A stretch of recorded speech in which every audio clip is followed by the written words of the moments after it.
My name is Yvonne Lopez, nee Harris, prior to getting married. And I was born in Jamaica, St. Catherine, and came to England in 1971 when I was 12 years old. I believe when my parents migrated to England, I was a baby. So I really don't know those formative years. I didn't know my parents. I was brought up with my maternal grandmother, so she brought me up until my earliest memory is really when my grandmother became ill. She had a stroke, and that's kind of one of my memories as a child. And I don't know how old I was. I must have been around, I don't know, 5. And so, I can remember we were playing outside, and then she just lost her speech, and we were put on the veranda, me and my brother, and we were praying with a friend. And so the friend was sent home, and me and him were put in, to sit on the veranda to wait. Just was told by gestures by my grandmother to wait there. And so we waited and waited, and she never returned. But then a cousin came and looked after us. So I was about 5 years old, 6 years old, not quite sure. At that time, I didn't have any memories of like my parents. And so after she got ill, we then went to live with our maternal grandparents. What I remember about that time is not wanting to go because I didn't know her and I didn't know them, didn't know that side of the family. So I can remember just feeling scared. I can remember saying I had an upset stomach and just didn't want to go there. But obviously we were taken there, and she brought us up until we left to come to England. Well, with my maternal grandmother, I had no memory of my parents, so I just remember that my maternal grandmother, she just was just my carer. She looked after me. I have no specific memories about that. I think when I started to have memories is when I moved to my other grandmother, and again going to live with her, and that change. But actually living with her, that's when I know that that was supposed to be temporary. And obviously we were told that we were going to join our parents in England, and I must have been about, as I say, around 5, 6. I wasn't in school at the time, because I don't think they start school in Jamaica then until you were 7. So that's kind of how I'm kind of trying to figure it out. But no one specifically. When we moved to our maternal or paternal grandparents, we call her Lulu, when we moved there, that's kind of, we knew that that was only temporary, and we knew that we were going to go and stay with our parents, and so that was in the works. My mom told us that her mother wouldn't allow us to leave, wanted to keep us. So maybe if she was alive, we would probably have stayed there. But after she got ill, and then I can remember having one more interaction with her when she came to visit us at paternal grandparents Lulu, and then I never saw her again. I remember they told us that she'd passed away. They didn't allow us to go to the funeral. That was really sad. So the only memory I have of her really is her leaving, when she came, after she came and saw us. And she was still nonverbal, so she wasn't able to say anything but just gestures. So we knew that we would be going to England to join our parents, and we knew that they were in England. And I was conscious of that around that age, around 6, 7. It was really good, just just seeing her and being around her. But again, the conversations or whatever, I can't remember. I think there was just, for me, as when I look back on it, I just feel that there was a lot of fear and of the unknown, and just no closure in a sense. Yeah, sad. I think lots of time people think that because children, they're young, we want to protect them from, going through this. So they thought that we were too young, so they didn't allow us to go. So I was 12 when we came here, and so it took a long time. I believe the process was made so because, you know, the story that I was told, and I do believe it, because when I look back in terms of my memories, right, because my parents wanted us to come, my grandmother Lulu wasn't able to, she couldn't read. So there was a family member who used to take care of all her mail and stuff like that. And so he was supposed to be processing the papers and things, but he kept dragging it out. And so my parents would be sending money, because they sent money. I can remember we used to get clothes, shoes, all those things would be sent to us. I mean, Michael was just reminding me the other day that, you know what, we were like the only children in the neighborhood that had like dolls and trucks and all this kind of stuff. Like, I'm just like, how do you remember all that? Because he can remember all that stuff. And I just like, I think it's just my coping mechanism. It's like my memory is just, spotted in terms of what I remember. Because I think for me, it was more traumatizing. I think for him, he just had more fun.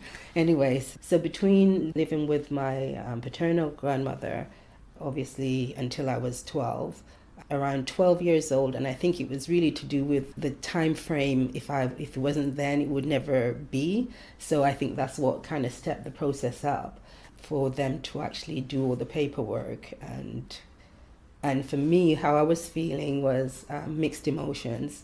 Really, there was lots of excitement, because I don't know, when I was growing up, I used to I just imagined what my mom was like. That's kind of the only thing that I didn't think about my dad. I knew that I had siblings and stuff like that.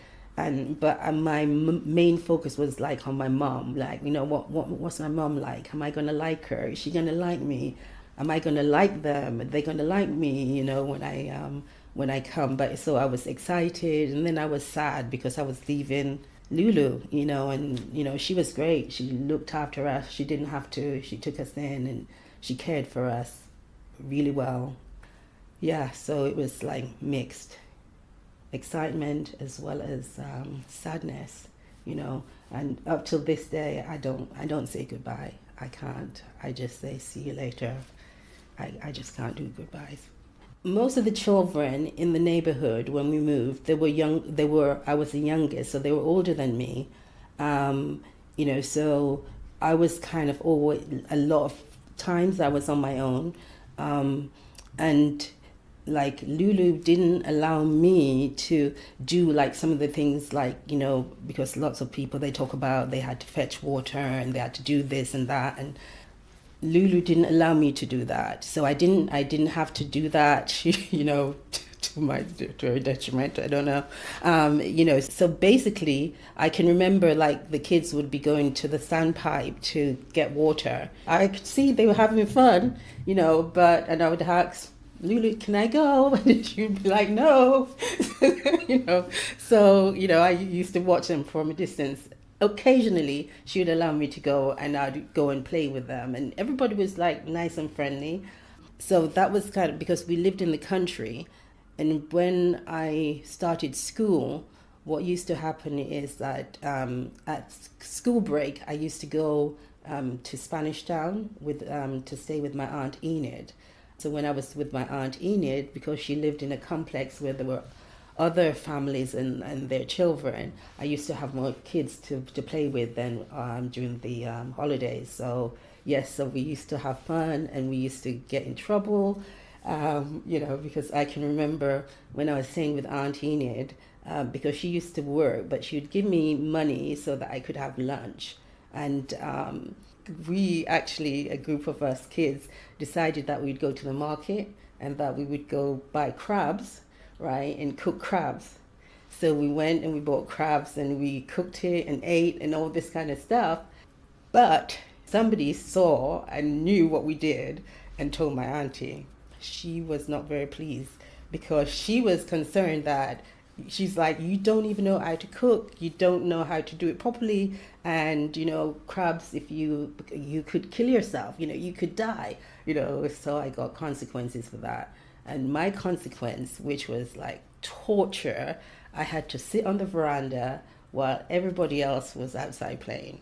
I used to have just sitting there, twiddling my toes, just watching them have fun, running up and down, running up and down. And then my freedom was curtailed. Nope, you're not doing that. So she made sure that her friend was looking after me and make sure that I go there for lunch, and just so that I don't get into any trouble. So yeah, it was fun. I love going to Spanish Town, just to every time I went, either to be with my auntie, or I had a cousin, Mike, who used to take me. And you get to dress up. You always get taken out to eat somewhere. Can't remember the name of the shop, but I can remember. Oh, my favorite was patty and cream soda. Every time I was in town, what would you like? Patty, cream soda, please. It was just wonderful. Yeah. So mix. When I was in town, I had lots of friends. When the other in country, not so much, because they were much older than me. I remember us getting dressed, and because they used to custom made our outfits. So, and got to choose mine, and I can remember it was a cream and trouser suit, and it was really jamming. I looked kind of cute, and I had my hair was part in two with ribbon, those ribbons with like two ribbons attached. We had some photographs of them, so I remember getting dressed and getting ready for that, and it was really good. I remember getting on the plane, and I wasn't afraid of it. When I look back, I'm thinking, wow, how come you weren't afraid? But I just wasn't afraid. And then a cousin took us and got us settled, and then the plane staff and everything, air hostess, they took care of us, and they were nice, so I didn't feel no fear. I had a little bit of apprehension because I wasn't sure, I get to see my mom, I'm gonna like her or whatever. My focus was always on like my mom, like what is she gonna be like? And so I remember we landed and stuff like that, and I can remember there were other people with mom. I can't remember who they were, but I can remember looking at my mom, and I looked at her, and I'm like, yes, I like her. I like her. From my eyes saw her. I just like, yes. It was just like I felt, yeah, that was great. So I remember arriving, and Dad wasn't there. I think something to do. I don't know if he was gonna go to work, because it was during the day. He was gonna go to work, and when we got home, he was at work, bus driver. He was working. I remember them putting us to bed. So we went to bed, and I remember Dad coming in, and he, was like, "Are they here?" Because I wasn't asleep. Are they here? Where are they? Let me go look. So he came in the room to look, and I can remember I looked up at him, and I was pretending that I was sleeping, but I kind of got a little peek, and I'm just like, no, I don't like him. Right? I don't like him. So, I saw him coming through the door to look, and I just pretended that I was sleeping. So he kind of pulled the sheet off and had a look and everything else, and I was just like still and just pretending that I was asleep. And then the next morning, I can remember waking up, and then I had to go have my bath. And in Jamaica, you don't do hot and cold. It's just one tap, right? So you just turn it on. So I turned on the bath with cold water, filled it up. Oh my goodness. Oh my goodness. You could hear the scream, and right, her mom came, "Oh, you have to do the hot water as well." And I just like, I didn't know, so that was lesson number one learned. Okay, you have to do hot and cold water. And then I got dressed, and I was like ready to go out. I'm ready to go outside. And I'm just like, okay, are we going outside now? And they're like, no, you're staying in. We don't go outside. I'm like, what? You're staying in? Oh my goodness. The fact that I felt so shut in, it was just like, oh, it was like torture. because I was used to going out either to, play in the yard or sit outside or be on the veranda when I'm in town.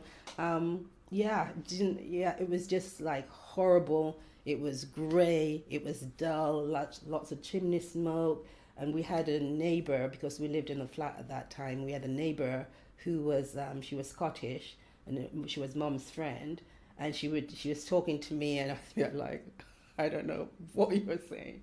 I couldn't understand a word that she was saying, but I just smiled nicely, and I'm just like, yeah, that's my day number one. It was just like reality check. No, you stay indoors, and you have to mix the hot and cold water. So in terms of my sibling, I had three siblings that were born here. I'm the oldest, so they're all younger than me. They were, because I was 12, then the oldest of the siblings, she was 9. Then another one was 7 and 4. So 9, 7, and 4. When I look back on it, I think, wow, this is amazing, because it's like we knew each other. It's like there was no, it was just, we just got on. We didn't argue, we didn't fuss. There was no, I think for me, the realities of life changed in terms of like, now you have these siblings, you have to look after them because you're the oldest one. Oh, now you have responsibility. You have to wash dishes now. You have to comb your own hair. You have to, all these things that, that's kind of, and I got resentful because I'm just like, I'm not used to doing this, right? Because my grandmother, I didn't learn to comb my hair. My grandmother didn't comb my hair. There was a lady called Sister Mama who lived just down the road. I would go down there and she'll comb my hair, whatever style I wanted, as long as she wouldn't let me have it out, but she'll do whatever style. So she used to do it for me. Lulu wouldn't let me do anything. She wouldn't let me iron. She didn't let me cook. She didn't let me do anything. So now I am here in England and I'm responsible for these little ones because I'm the older one. So I have to do dishes and I have to learn to iron. I have to do my own hair and all this kind of stuff. So it's all those things were like, I had to learn them. Yeah, but we all got on. That was it. Actually, I got on better with them than with my brother that I grew up with, Michael, because we used to have conflicts. But the three here, it was great. My relationship with my parents and my sibling, actually, we are a close family. And when I look back on my life, I look at it as like BC, before Christ, and after Christ, right? Because before Christ, the way my parents lived and the way we lived was actually different. I had conflict more with my dad. I just, as I said, didn't like him when I saw him. And, my go-to was always my mom. Dad was okay, but, I was distant from him, so our interaction, and because I guess I could be challenging because I wouldn't just do stuff, right? I would just, like, if I had to, iron the clothes, I was willful, so I'll put the crease in the wrong place so that don't ask me to do it again, right? So that's the kind of, I just like, so passive aggression, kind of thing. So my relationship with dad was always conflictual, before Christ, in my teenage years and stuff like that. Mom has always been kind of solid. She was the go-to. I think we all went to mom, but after dad became a Christian and his attitude changed and, our relationship became better. But until then, it was I tried to stay out of his way, and avoid any kind of unnecessary interaction. So I have no children, but in terms of my experience, what is that separation, why was I left behind, was a question that I had during my teenage years, and that was like simmering inside.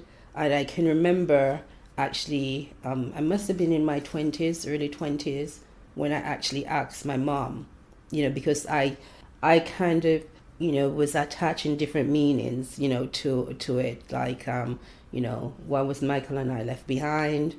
Does it mean that you cared less for us than you cared for the other children? Why didn't you send for us earlier? That kind of, all those questions were there. I can remember having a conversation with Mom about it, and I then realized that the decisions that they made was really made for good, although it was a hard decision. I also realized that my mom was really in her teens when she had me, so she was a child herself. And I was also able to empathize with the fact that, she was also separated from her mom. She wasn't able to go back to the funeral, and because of financial stuff and all those things, being able to just talk about it with Mom gave me a different perspective, so that I was able to see it also from her perspective and not just from mine. And then, because when I look back on my experience in Jamaica, I was well treated by the individuals that was caring for me. Praise God. I they're all gone now, but I wish they were around so that I could say thank you, because it could have been a different story. But they all treated me wonderfully. Michael's story might be different, but because as a girl, I know I was treated different from him as well. So what for me, in terms, if I had a child, never that separation. I would never leave them for anything in the world. They would, wherever I go, they would be with me. That would be the only difference, because my parents, Mom was always there, Dad was always there. He was always a provider. He always worked. He always made sure that we had food on the table. Mom used to say, well, even if we just have flour and oil, we will always have food.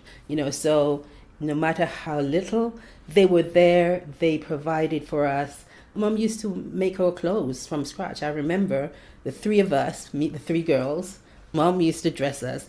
The only saving grace was, and we have the best outfit that she did, because it wasn't always horrible. She didn't make us wear exactly the same style, but we'd have the same material. And so the one that we liked the best was velvet with chiffon sleeves, and we had a different style. Well, we just loved that outfit. That was saying. So that took care of us.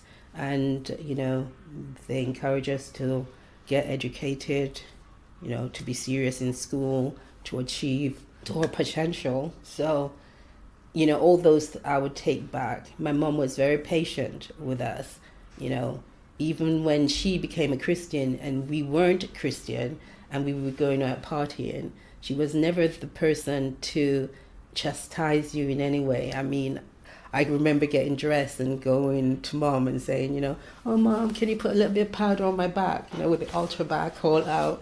She's a Christian and she didn't say anything. She just kind of, those silent prayers.